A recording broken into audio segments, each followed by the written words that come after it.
The age of smartphones has brought with it some major changes to privacy, both positive and negative. On the downside, smartphones themselves can be used as spying devices by the companies that control them, or by threat actors that are able to hack into them.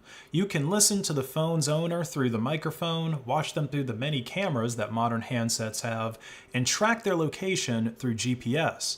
That kind of tracking is especially damning because groups like law enforcement don't even necessarily have to hack into your phone to know where you were at what time. They can simply subpoena Google or whichever map provider you were using to get that information.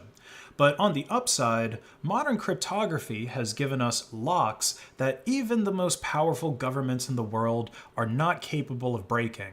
Consider the situation before cryptography. If police managed to get a warrant to search your home or business, and you had secret documents or some other information that you didn't want law enforcement to get, then your only hope would be to hide those documents somewhere or give them to a trusted third party that can ride them out of town on horseback and hope that the police don't find them. Or if you can reproduce the documents at a later time, then I guess you could burn them and then recreate them later when your troubles blow over.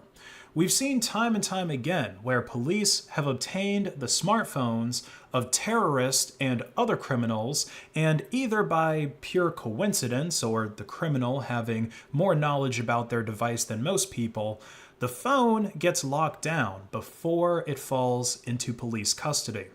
And this is especially bad for them if the suspect is deceased, because then law enforcement can't use any enhanced interrogation techniques to get the passcode to the device.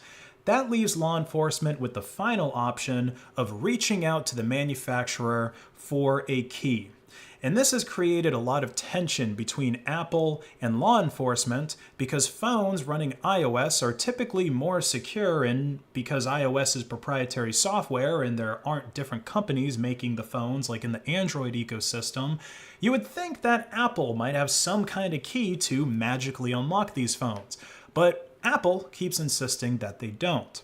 Now, even though Apple doesn't have a magic key to unlock iPhones, there's still ways that law enforcement can get data off of those phones.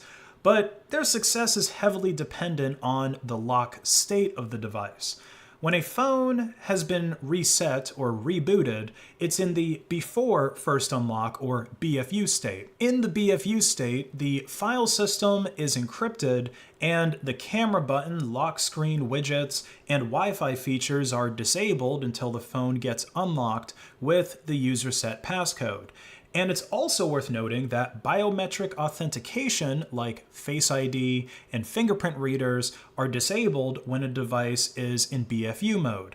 So in a case where the suspect is deceased and can't be forced to give up their passcode, the evidence on that phone may never get extracted from it. In the AFU, or after first unlock state, however, biometrics still work, so police can easily force the suspect to unlock their phone that way, and that might work even if they're deceased, or they can use proprietary cracking tools like Cellbrite to extract data from the phone since the file system is not completely encrypted in this state. If police are lucky enough to get a suspect's phone before they can power it off, they'll usually put the phone into a secure state by connecting a charger to the device to prevent it from turning off due to losing its battery. And they'll typically put the device in airplane mode so that in cases where the suspect isn't arrested along with the phone seizure, they aren't able to go and delete messages from another device or send a command to wipe or shut down their phone remotely. But a recent update to iOS is causing AFU devices that are in supposedly secure police custody to reboot into that much harder to break into BFU mode. This is a document that's been circling amongst law enforcement and forensic experts regarding the matter. The purpose of this notice is to spread awareness of a situation involving iPhones, which is causing iPhone devices to reboot in a short amount of time. Observations are possibly within 24 hours when removed from a cellular network. If the iPhone was in an after first unlock state, the device returns to a before first unlock state after the reboot. This can be very detrimental to the acquisition of digital evidence from devices that are not supported in any state outside of AFU. It is believed that the iPhone devices with iOS 18 brought into the lab, if conditions were available, communicated with the other iPhone devices that were powered on in the vault in AFU. That communication sent a signal to devices to reboot after so much time had transpired since device activity or being off network. It is unclear what the exact settings are on the other AFU devices that did not reboot. Is there a difference in chipset? Is there Bluetooth off or on? Is auto update off or on? However, the one iOS 18 device that was isolated also reboot after a period of isolation and inactivity. This gives evidence to believe that this is an iOS 18 security feature addition.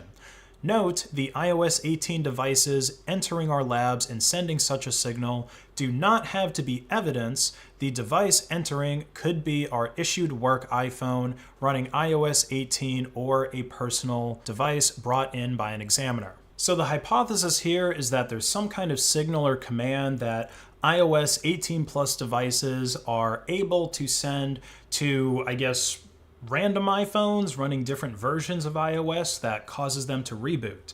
Now, this idea isn't that far-fetched because the Find My network that Apple's built up over the years relies on Apple devices being able to send unsolicited pings to one another and respond to them.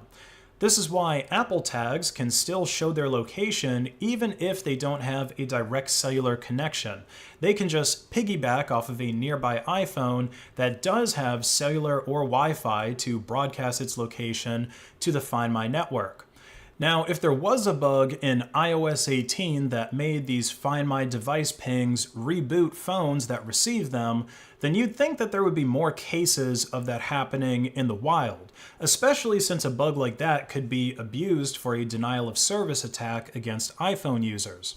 I guess there's a chance that Apple could have slipped in some code that only triggers the reboot for phones if the phone that is sending the ping uses GPS to see that the receiving phone is in a police station and basically goes, "Hey Bob, it looks like you're in jail. You better reboot yourself so that the cops can't make you talk."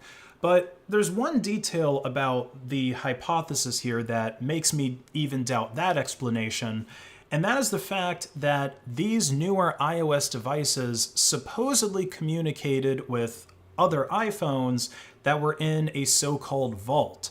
Now, I don't know the exact specifications of this vault, but unless there's a problem with its design or the police just aren't using it correctly, like they're keeping the door open to it for way too long, then I would expect the vault to attenuate radio signals at least as effectively as the signal blocking bags that I sell on my website, base.win. These bags are made out of fairly thin material and they're able to completely block Wi-Fi, Bluetooth, and cellular signals to any phone or tablet that I put inside of them. And hell, you could even build one of these on the cheap by basically making a duct tape wallet with a couple layers of aluminum foil in between the duct tape layers. Anyone who's been in a metal building or even one that has metal in the insulation knows that it doesn't take much of that to kill radio signals. So again, assuming that there's no incompetence and the millions in tax dollars that some police departments are getting aren't going to Faraday boxes that are literally worse than the cheap ones I sell on base.win, I think there's got to be another explanation here. My gut tells me that Apple may have created some kind of watchdog service to possibly keep their devices more secure or just to try to restart their cellular signals. And the end result is that the phone reboots and then it gets put in a BFU mode. Now, obviously, this kind of watchdog service would be useful for thwarting law enforcement, but it would also stop anybody who takes your phone and transports it to a controlled environment where you can't send a command to remotely wipe the device from getting unauthorized access to it. So if it does come out that there's a program running in the background on iPhones like the one I just described, then law enforcement would have a pretty difficult legal case to try and make a claim that Apple just created the program to interfere with law enforcement. No, that could be looked at as a legitimate security feature. There's also the possibility that the devices in question really do just have a bug that caused them to reboot, because several iPhone 16 users were reporting earlier in October that they were getting random freezing and restarts of their new devices, and Apple issued a fix for this in iOS 18.1. So if that's the case, then this would be one of those rare instances where someone not updating their software actually saved their ass in a big way. Let me know in the comments below if you have any hypotheses about this new nifty security bug or feature that iPhones seem to have. Like and share this video to hack the algorithm, and have a great rest of your day.